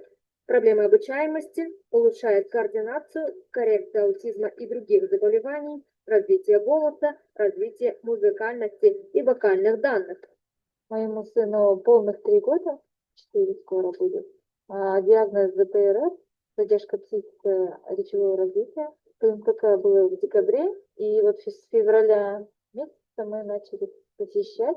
Но из-за карантина у нас было удаленно все занятия, а в июле мне позвонили в Центр Комска, средств с помощью, потому что помощь работник группы компании Комкор Менеджмент изъявили желание принять участие в благотворительном марафоне, организуемом фондом Аяла. То Комкор Локомотив перечислилось в марафоне. Мы заранее знали, что собранные средства будут направлены на приобретение аппарата Томатис. Надеюсь, что приобретенный аппарат поможет детям достичь заветной цели – восстановить слух. Канада у более 400 детей и подростков качество 3%, коммуникативные навыки на 89%. Мы как специалисты знаем о том, что это оборудование существует уже давно, более полувека. И здесь даже в Казахстане этот аппарат используется, это оборудование, но, конечно, в основном в частных учреждениях. Мы видели этот аппарат, нам демонстрировали. Мы очень в наш центр обратились к спонсорам, и вот благодаря спонсорам наша мечта осуществилась. Мы получили это оборудование, и сейчас у нас интенсивно проводятся занятия с детьми, и уже более 14 детей прошли первую сессию, и мы видим, что очень хорошие результаты, родители очень довольны. На этом оборудовании дети с задержкой психического развития, нарушениями эмоционально-волевой сферы, со сложными сочетанными нарушениями. Так как у нас коррекционное Логопедагогической коррекции. Помощь оказана по проекту. Міне осы YouTube каналдарының несін жіберіп отырмын, құрметті әріптестер, сіздерге. Осы мүмкін мында бізде әкімшілік тарапынан қолдау керек болатын болса, осы әдістерді алып кабинетке қоюға болады. Әрі баланың дамуына өз бетінше, мүмкіндігінше қолдау көрсете аламыз. Чатқа жібердім. Мысалы сіздерге айтады қандай материалдарды алу керек, қандай материалдарды қою керек, дефектологқа қандай материал алып берейік деген сияқты сіздерден әкімшілік тарапынан қолдау керек болса, мүмкіндігінше осы әдістерді алсаңыздар дұрыс екен. Жақсы, онда мен сіздерге нені жіберемін, кестені, сосын таблицаны жіберемін. Сосын мұнда ұсынылатын әдебиеттер мен тізімдер және қолданыстағы әдістер туралы да ақпаратты осы жерден аласыздар. Жақсы, онда кездесуімізді қорытындылайық. Сонымен рефлексия кезеңі сіздерге қаншалықты түсінікті болды, қаншалықты түсініксіз болды, нені аңғардыңыздар, нені істейтін боласыздар, қандай рефлексия өздеріңіз жасай аласыздар. Бір-екі қатысушы өздерінің пікірімен бөліссе, өтініш. Кейбіреулеріміз шығып кетпіз. Бүгін өзі интернет дұрыс істемей тұр ма, мені де бір шығарып, бір қосып жатыр.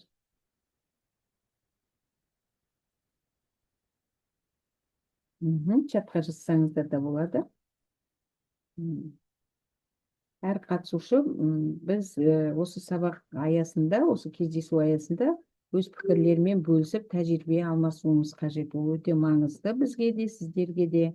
Өйткені біз бұл жерде пікір алысу алаңын құрып отырмыз. Тек қана тыңдаушы ретінде емес, кешегі жолғы айтқандай.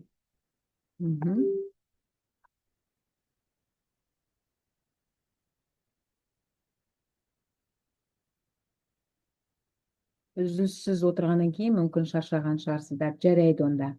Жақсы, онда сұрақтарыңыз жоқ па? Сұрақтарыңыз жоқ болса, онда ертең сағат 5-ке дейін қоштасамыз.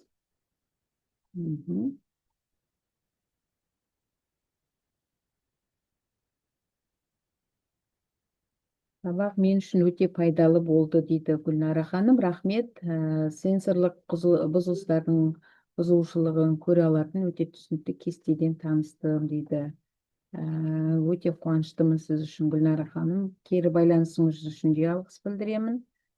Басқа қатысушылар да мүмкін жазып жатқан шығар, күте тұрайық. Мен енді кестені мүмкіндігінше қазақ тілде сіздерге түсінікті, ертең жұмыстарыңызда осы кестені шығарып қойып, өздеріңіздің жұмыс бағдарламаларыңызға қосуларыңызға болады. Сосын әрбір қолданған әдістердің жанында осы кестеге сілтеме жасап отырсаңыздар жеткілікті. Жақсы. Өте доступный екен дейді. Рахмет. Өте алғыс білдіремін кері байланысқа шыққан әріптесімізге. Жақсы онда.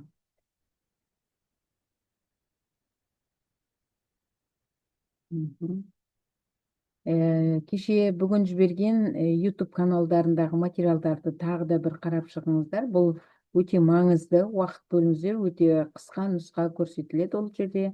Өйткені әрбір тақырыпты бекіту үшін сіздерге осындай қосымша материалдарды жіберіп отырмын.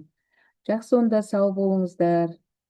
Ертең кешкі 5-те кездескенше аман болыңыздар. Қажетті ақпаратты қазір чатқа жіберем. Жақсы.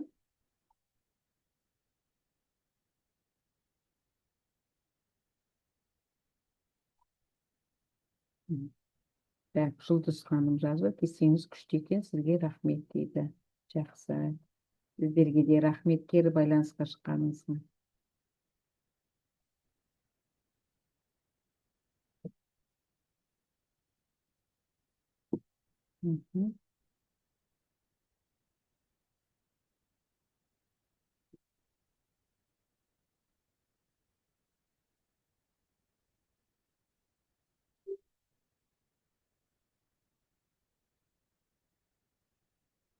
Жақсы, сау болыңыздар.